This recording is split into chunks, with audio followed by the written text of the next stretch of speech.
Hello friends, हमारे YouTube channel पर आप सबका स्वागत है। आज मैं लेके आई हूँ संतोषी माता व्रत कथा। एक बुढ़िया माई थी, उसके 7 बेटे थे, 6 कमाने वाले व एक निकम्मा था।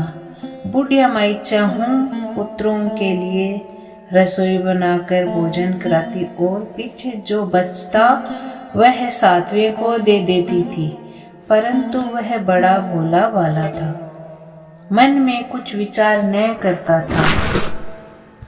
एक दिन वह अपनी पत्नी से बोला, देखो मेरी माँ मुझ पर कितना प्रेम करती है। वह बोली, क्यों नहीं, सबका बचा हुआ जूठा जो तुमको खिलाती है। वह बोला, भला ऐसा भी कहीं हो सकता है?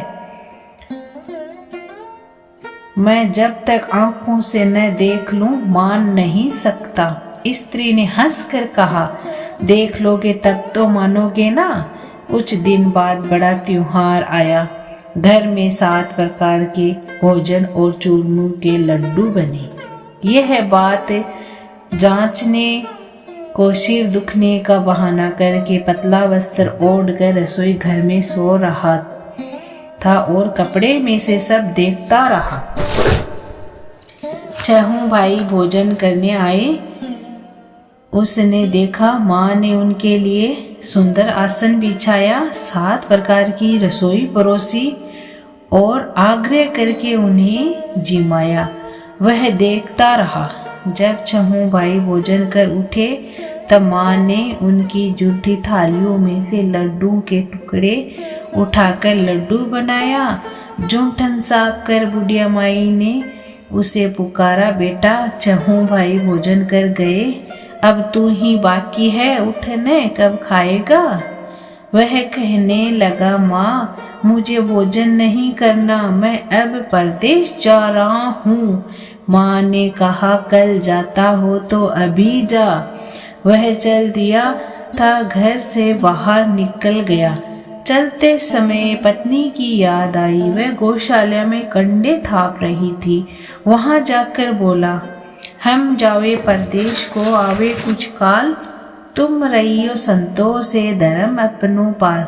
वह बोली, जाओ पिया हमरो सोच हटाए, राम भरोसे हम रहे ईश्वर तुम्हें सहाय। देव निशानी आपनी देखो धरू मैं धीर, सुधि हमरी मत विसारियो रखियो मन गंभीर।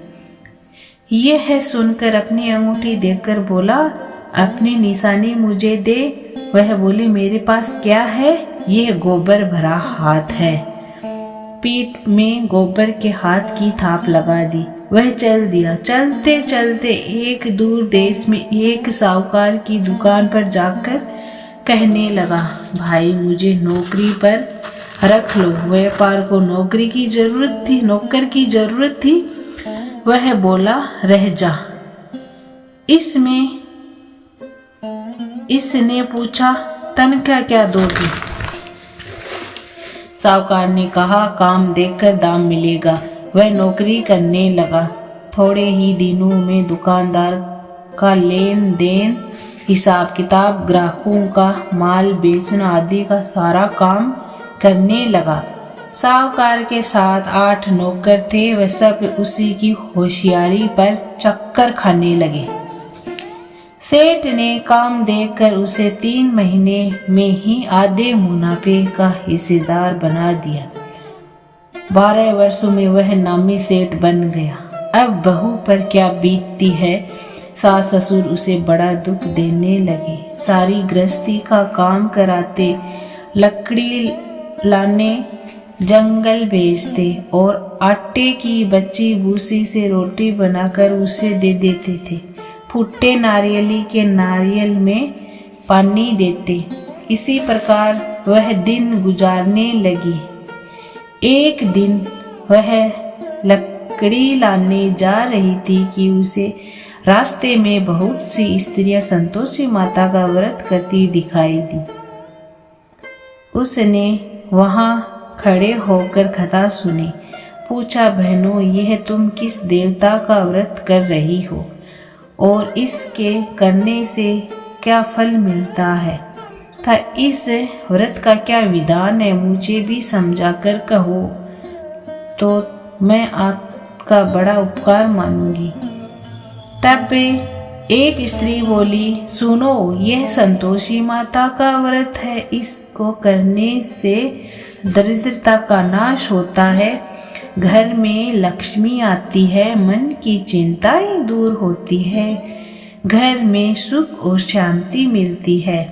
निपुत्र को पुत्र मिले, स्वामी बाहर गया हो तो शीघ्र आवे, कुंवारी कन्याओं को श्रेष्ठ वर मिले, राजद्वार में मुकदमा की जीत हो जावे, कलह क्लेशों की निवृत्ति हो, सुख शांति आवे, धन और जायदाद का लाभ हो, रोग दूर हो जावे, तास और जो कुछ मन में कामना हो सब इस संतोषी माता की कृपा से पूरी हो जाए, इसमें संदेह नहीं है। वह पूछने लगी, यह व्रत कैसे किया जाए, ये भी बताओ तो बड़ी कृपया होगी।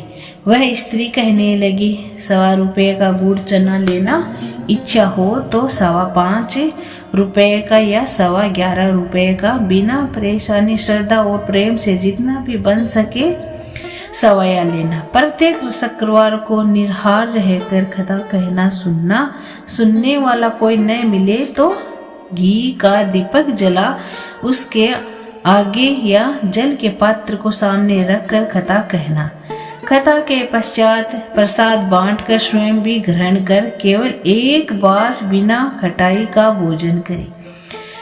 जब तक कार्य सिद्ध न हो नियम पालन करना और कार्य सिद्ध हो जाने पर व्रत का उद्यापन करना। 3 मास में माता फल पूरा करती है। यदि किसी के ग्रह खोटे हो तो भी माता 3 वर्ष में अवश्य ही कार्य सिद्ध करती है। फल सिद्ध होने पर ही उद्यापन करना चाहिए, बीच में नहीं। उद्यापन में 28 सेर आटे का खाजा था, इसी परिणाम से खीर था, चने का साग करना, 8 लड़कों को भोजन कराना, जहाँ तक हो देवर जेठ भाई बंधु कुटुंब के लड़के लेना, न मिले तो अन्य रिश्तेदारों और पड़ोसियों के लड़कों को बुलाना, उन्हें भोजन करा के यथाशक्ति दक्षिणा दे माता का नियम पूरा करना। उस दिन घर में खटाई कोई न खावे। यह सुन बुढ़िया माई के लड़के की बहू चल दी। रास्ते में लकड़ी बेच उन पैसों से गुड़ चना ले व्रत की तैयारी कर आगे चली। सामने मंदिर देखकर पूछने लगी, ये मंदिर किसका है? सब कहने लगे संतोषी माता का मंदिर है। यह सुनकर वह मंदिर में जा के चरणों में लौटने लगी और विनती करने लगी, माता मैं अज्ञानी हूँ, व्रत के नियम नहीं जानती, बहुत दुखी हूँ। हे माता जगत जननी मेरा दुख दूर करो, मैं तेरी शरण में आई हूँ। माता को दया आई। एक शुक्रवार बीता कि दूसरे शुक्रवार को पति का पत्र आया और तीसरे शुक्रवार को उसका भेजा हुआ पैसा आ पहुँचा। यह देखकर जेठ जेठानी मुँह सिकोड़ने लगी, इतने दिनों में पैसा आया, इसमें क्या बढ़ाई है? लड़के ताने देने लगे, काकी के पास अब पत्र आने लगे, रुपया आने लगा, अब तो काकी की खातिरदारी बढ़ जाएगी। अब तो काकी बुलाने पर भी नहीं बोलेगी। तो बेचारी सरलता से कहती है, भैया कागज रुपया तो हम सब के लिए अच्छा है। ऐसा कहकर आंख में आंसू भर संतोषी माता के मंदिर में आ मातेश्वरी के चरणों में रोने लगी। माँ मैंने तुमसे पैसे कब मांगा? मुझे तो अपने सुहाग से काम है, मैं तो अपने स्वामी के दर्शन और सेवा मांगती हूँ। तब माता ने प्रसन्न होकर कहा, जा बेटी तेरा स्वामी आएगा। वह खुशी से बावली हो घर में जा काम करने लगी। अब संतोषी माता विचार करने लगी, इस भोली पुत्री को मैंने कह तो दिया तेरा पति आवेगा, परंतु वह तो इसे स्वप्न में भी याद नहीं करता है। उसे याद दिलाने के लिए मुझे जाना पड़ेगा। तब माता उसके पति के पास जा स्वप्न में प्रकट होकर कहने लगी, साहूकार के बेटे सो रहा या जाग रहा है। वह कहने लगा, माताजी जागता भी नहीं हूँ, सो रहा भी नहीं हूँ, बीच में ही हूँ, कहो क्या आज्ञा है। माँ कहने लगी, तेरे घर बार कुछ है कि नहीं? वह बोला, मेरे माँ बाप है, बहू है, भाई है। माँ बोली, बोले पुत्र, तेरी घरवाली घोर कष्ट उठा रही है, तेरे माँ बाप उसे बहुत त्रास दे रहे हैं, तू उसकी सुधि ले। वह बोला, हाँ माताजी, परंतु जाऊं कैसे? परदेश की बात, लेन देन का कोई हिसाब नहीं, रास्ता नहीं, कैसे जाऊं? माँ कहने लगी, मेरी बात मान, सवेरे नहा धोकर संतोषी माता का नाम ले, घी का दीपक जला, दंडवत कर दुकान पर जा बैठना, तेरा लेन देन चुक जाएगा, जमा का माल बिक जाएगा। प्रातः उठते ही उसने अपने इष्ट मित्रों से अपने स्वप्न की बात कही। एक बूढ़ा बोला, देख भाई, तेरी मेरी बात मान, देवता ने जैसा कहा वैसा ही कर, इसमें तेरा क्या जाता है? वह बूढ़े की बात मानकर नहा धोकर संतोषी माता की दंडवत कर घी का दीपक जला दुकान पर जा बैठता है। थोड़ी देर में क्या देखता है कि देने वाले रुपए लाने लगे, लेने वाले हिसाब लेने लगे। कोठे में भरे सामानों के खरीदार नगद दाम दे सौदा करने लगे। शाम तक धन का ढेर लग गया। ऐसा चमत्कार देख प्रसन्न हो घर जाने के वास्ते गहना कपड़ा सामान खरीदने लगा। यहाँ के काम से निविट तुरंत घर को रवाना हुआ।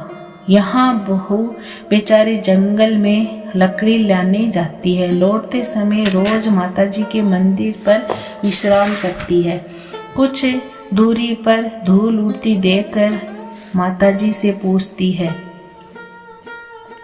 हे माता, ये धूल कैसे उड़ रही है? माँ कहती है, ये पुत्री, तेरा पति आ रहा है। अब तू ऐसा कर, लकड़ियों के 3 बोझे बना ले, एक नदी किनारे, दूसरा मंदिर में और तीसरा अपने सर पर रखना। तेरा पति को लकड़ियों का गड्ढा देखकर मोह पैदा होगा, वह यहाँ रुकेगा, नाश्ता पानी बनाकर खाकर माँ से मिलने जाएगा। तब तू लकड़ियों को बोझा उठाकर जाना और बीच चौक में गड्ढा डालकर 3 आवाज लगाना, लो सासू जी, लकड़ियों का गड्ढा लो, भूसी की रोटी दो, नारियल के खोपरे में पानी दो। आज मेहमान कौन आया है? बहू, बहुत अच्छा माताजी, कहकर वह लकड़ियों के 3 गड्ढे ले आई। एक नदी पर रखा, एक माताजी के मंदिर में रखा। इतने में ही मुसाफिर आ पहुंचा। सूखी लकड़ी देखकर इच्छा अनुसार भोजन बना विश्राम कर वह गांव को गया। सबसे प्रेम से मिला। उसी समय उसकी बहू सिर पर लकड़ी का गड्ढा लिए उतावली आती है और आंगन में जोर से 3 आवाजें देती है, लो सासू जी, लकड़ियों का गड्ढा लो, भूसी की रोटी दो, नारियल के खोपरे में पानी दो, आज कौन मेहमान आया? यह सुनकर सास बाहर आई और कष्टों को भुलाने हेतु कहती है, बहू ऐसा क्यों कहती हो? तेरा मालिक ही तो आया है, आ बैठ, मीठा भात खा कर नए कपड़े पहन। इतने में ही स्वामी आता है और अंगूठी देकर व्याकुल हो जाता है। माँ से पूछता है, माँ ये कौन है? माँ कहती है, आज 12 वर्ष से सारे गांव में जानवरों की तरह भटकती है, घर का कुछ काम नहीं करती, 4 समय आकर खा जाती है। तुझे देखकर भूसे की रोटी और नारियल के खोपरे में पानी मांगती। अब वह लज्जित हो बोला, ठीक है माँ, मैंने इसे और तुम्हें भी देखा है, मुझे दूसरे घर की चाबी दो, हम उसमें रहेंगे। तब माँ बोली, ठीक है बेटा, तेरी मर्जी। यह कहकर चाबी पटक दी। तब उसने तीसरे मकान में जा तीसरी मंजिल के ऊपर का कमरा खोल सामान जमाया। वहां राजी हाट बाट से रहने लगी। बहू सुख